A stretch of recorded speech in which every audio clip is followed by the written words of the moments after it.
Hello મારા મિત્રો, હું હવે ઓનલાઈન ફિલ્ડમાં આવી ગયો છું. મારું નામ કૃણાલસિંહ ચાવડા. છેલ્લા 3 વર્ષથી હું એજ્યુકેશન ફિલ્ડમાં હતો અને પોતે પણ ભણી રહ્યો હતો. મારું 12મું 2021, 10મું 2019 અને ગ્રેજ્યુએશન 2024માં કમ્પ્લીટ થયું છે. હું તમને એક વાત કહું કે મેં મારા ભણવામાં ક્યારેય પણ કચાશ નથી મૂકી અને એટલા માટે જ હું ક્યારે ભણાવવામાં પણ કચાશ નહોતો મૂકતો જ્યારે હું ભણાવતો હતો ઓફલાઈન અને આવી ગયો છું હવે ઓનલાઈન. મને તમારી બહુ પડી છે. કેમ ખબર છે? એનું કારણ આપું. કારણ કે તમે મારા દેશનું ભવિષ્ય બનવા જઈ રહ્યા છો. તમે જો સવાલ પૂછતા નહીં બનો ને તો તમારી આ દુનિયામાં કંઈ વેલ્યુ નહીં હોય. You have to B the curious person for your online and for the become the intelligent person. તો આપણે હવે શું કરવાનું છે? મેં આ ચેનલ કેમ બનાવી? What is the meaning for the channel name government of God, કે જ્યાં બધાને ન્યાય મળશે. અને ન્યાય શેનો? ન્યાય ભણતરનો. આપણે જેવું તેવું બિલકુલ નથી ભણવાનું, આપણે જબરદસ્ત ભણવાનું છે. જી તોડ, મગજ તોડ અને બધાનું કોમ્પિટિશન તોડ. આપણે એ જ કરવાનું છે. હું મારી કમ્પેરિઝન કોઈના જોડે નથી કરતો, કારણ કે મેં મારા લાઈફના આદર્શ જેવા બનાવ્યા છે ને, જે આઈ થિંક દુનિયાના કરોડોમાંથી પણ એક નહીં હોય. આઈ થિંક 100-200 કરોડમાંથી એક હશે. બહુ બધા આઈડિયલ મેં વાંચ્યા છે. આઈડિયલ મતલબ આદર્શ. મને એવું લાગતું હતું કે આ મારા જીવનના આદર્શ હોવા જોઈએ, તો મેં બનાવ્યા. એટલે આમ ફોટાથી ક્યારેય નહીં, ફોટામાં તો કોઈને નહીં માનતો. હું કહું છું એમને જીવન સ્ટોરી વાંચીને. આ બધી વાત આપણે આગળ કરીશું ભણાવવા સાથે સાથે. તો આ ચેનલ કેમ? વાય? તમને ખબર છે બોર્ડના હવે 14 દિવસો બાકી રહ્યા છે અને હવે આપણે ભણવા ઉપર ફોકસ નહીં કરીએ. પહેલાં કર્યા હતા તમે? તમને પૂછી લે, જુઓ છો ને સ્ટુડન્ટ લોકો, પહેલાં ફોકસ કર્યું હતું ના? તો હવે કરજો. હવે હું આવી ગયો છું ને, હું તમને 1 મિનિટ પણ શાંત બેસવા નહીં દઉં. હું તમને એટલો કનેક્ટેડ રાખીશ મારા લેક્ચર દરમિયાન. તમને એવું લાગશે જ નહીં કે યાર આવા સર પણ હોય. હા હોય.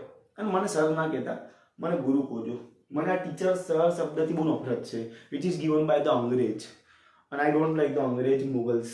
I like the only the people who has no religious, who have no identity. Only they are the human.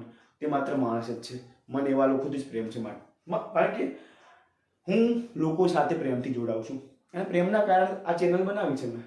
નકર તમને એવું લાગતું હોય હું કોઈ ચાંદલો નહીં કરતો, હું કોઈ તિલક નથી કરતો, હું હાથમાં કોઈ દોરો નથી પહેરતો, હું ગળામાં કોઈ માળા નથી પહેરતો. હું એકદમ અલગ માણસ છું.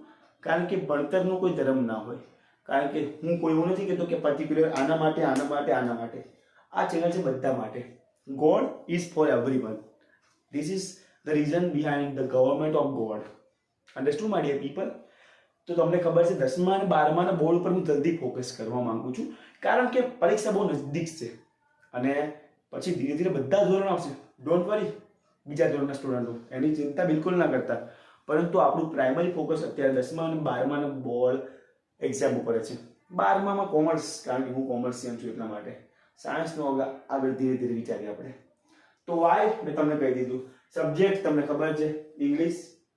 હું ભણીશ, ચિંતા ના કરતો. આપણે બાપુ ચિંતા ત્યાં સુધી કંઈ ચિંતા કરવાની જરૂર નથી. પછી આપણે મેથ્સ ભણશું. અરે મેથ્સ એ પણ હું ભણીશ, ચિંતા નકો. એસએસ બી બાપુ પડાયેગા, ચિંતા નહીં કરવાની. હિસ્ટ્રી તો બેતાજ બાદશાહ છે. આપણે ખાલી ઉપર મુકુટ પહેરવાનું છે. સાયન્સ એનું થોડું ખમા રાખજો. હું કંઈક કરું છું જુગાડ, મને ફાવે છે પણ માસ્ટરી યાર એટલી બધી નથી. ખોટું નહીં કહું તમારી સામે, તમે ઘરના માણસ છો એટલા માટે. તમારી જોડે ખોટું કંઈ શું કરું બોલો? ગુજરાતી માતૃભાષા, મમ્મી ભાષા આપણી, બિંદાસ ભણાવું, ચિંતા બિલકુલ નહીં કરવાની. વ્યાકરણ પણ ભણાવું, નક્કો ટેન્શન લેને કા. જબ તક मैं हूं ना तब तक बिंदास पढ़ने का, सोने का नहीं. हाँ, સંસ્કૃત આવડ્યું યાર, આપણા દેશની પ્રાચીન ભાષા છે. જો એ ના આવડે એટલે સમજાવતા આવડે, બોલતા હજી હું શીખી રહ્યો છું. એનું ચિંતા બિલકુલ ના કરતો. અને हिंदी मेरे को आती, क्योंकि हमारी राष्ट्रभाषा अभी तक बनी नहीं, वो मुझे कोई आइडिया नहीं है, लेकिन मैं पढ़ाएगा. आपको चिंता बिल्कुल नहीं करने का. મારો મોટિવ છે શું કે first of over Gujarat board from which I have taken my education. તો મારે ભણાવવું પડે પહેલાં. તો ગુજરાત બોર્ડને આપણે જીત તોડ પત્તર ખાંડીને આપણે આવશું CBSE બોર્ડમાં. એની વાર લાગશે. એ માટે 3-4 મહિના ખમી જવાનું, ખમા મારી ખમા કરી લેવાનું. અને એ જો તો દેખાય તમને બે વાતો લાઈફમાં કોઈને હળી નહીં કરવાની. શું લખ્યું છે કે we will bring the revolution in education. ક્રાંતિ લાવવાની છે. ભણતરમાં ક્રાંતિ ના હોય તો જીવન બકવાસ કહેવાય તમારું. હું તો એવું જ માનું, ભણતરમાં ક્રાંતિ જોઈએ લે. બૂમ બૂમ બૂમ, क्रांति तो चाहिए भाई मेरे को. क्यों? हम भगत सिंह, हम सुखदेव, हम राजगुरु, हम सुभाष चंद्र बोस, हम वीर सावरकर, हम બાળ ગંગાધર તિલક, અમે એમના બાળકો છીએ યાર. અમે એમનું કામ નહીં કરીએ આગળનું તો કોણ કરશે? તો આ છેલ્લે તમને ખબર છે હું કોઈ પેઇન્ટર નથી, પણ તમે સમજી ગયા શું છે આ live in India, love for India. Of course યાર, જે દેશમાં રહી એ દેશને પ્રેમ ના કરી શકો તો you are not the national person. માત્ર ને માત્ર તમે તમારા પરિવારનું વિચારો એ સારી વાત છે, પણ એટલી બધી પણ સારી વાત નહીં. હું તમને કહું છું કે મહેનત કરવી પડશે, ડેફિનેટલી કરવી પડશે. અને મહેનત વગર તમને આ દુનિયામાં મળશે શું ખબર છે? બસ હવે કંઈ ના મળે, મહેનત વગર જ મળે ખાલી. તો મહેનત કરતો શું મળશે? મહેનત કરશો તો આ ઈ ઉ બધું મળશે, અને અહમ સુધી મળશે. મહેનતનું આ કામ છે, તમારે કરવું પડશે. રેડી છો ને? મારે સાથ આપવા તમે રેડી છો ને? અને રેડી હો તો જ મજા આવશે મારા જોડે, નકર બિલકુલ મજા નહીં આવે. તો મહેનતનો સફર આપણે ચાલુ રાખશું. આગળના વિડીયો નવા સબ્જેક્ટથી ચાલુ થશે. તમે જોડાયેલા રહેજો. બાપુ હંમેશા ખુશ રહેશે અને તમને હંમેશા ખુશ કરશે. It's my promise to you. Bye, love you. જય હિન્દ, જય ભારત, જય ક્રાંતિકારી.